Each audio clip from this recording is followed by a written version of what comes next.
ఎదవ దొంగ సచ్చినోడు. ఛీ! పాపం. ఏంటి భావన ఒంటరిగా కూర్చుని ఏడుస్తున్నావు?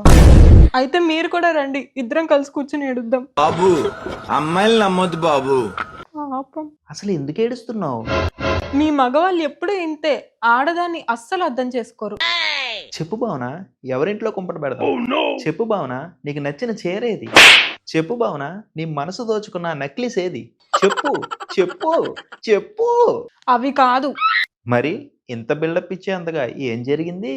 చిన్న పిల్ల బావ అమూల్య పాపం ఏడిపిస్తున్నాడు. తనకిష్టం లేదు అని చెప్తున్నా సరే వినకుండా ఫాలో చేస్తూ అల్లరి చేస్తున్నాడు. పాపం బావ అమూల్య నరకం అనుభవిస్తుంది.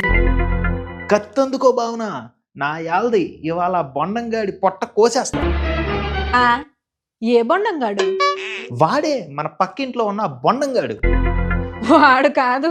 మరి మీ టీవీలో వచ్చే ఇంట్లో ఇల్లాలు పక్కింట్లో ప్రియురాలు సీరియల్లో బావా. బాగైందా? సీరియలా? ప్రతిదానికి ఓవర్ ఎక్స్ప్రెషన్.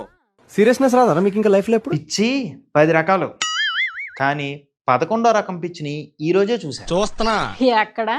అన్ని అబ్జర్వ్ చేస్తున్నా. నా ఎదురుగానే.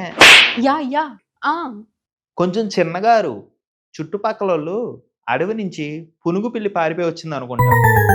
సీరియల్ అంట సీరియల్. ఇంకా నయం, ఏ పోలీస్ స్టేషన్కో పోయి పోక్సో కేసు పెట్టలేదు.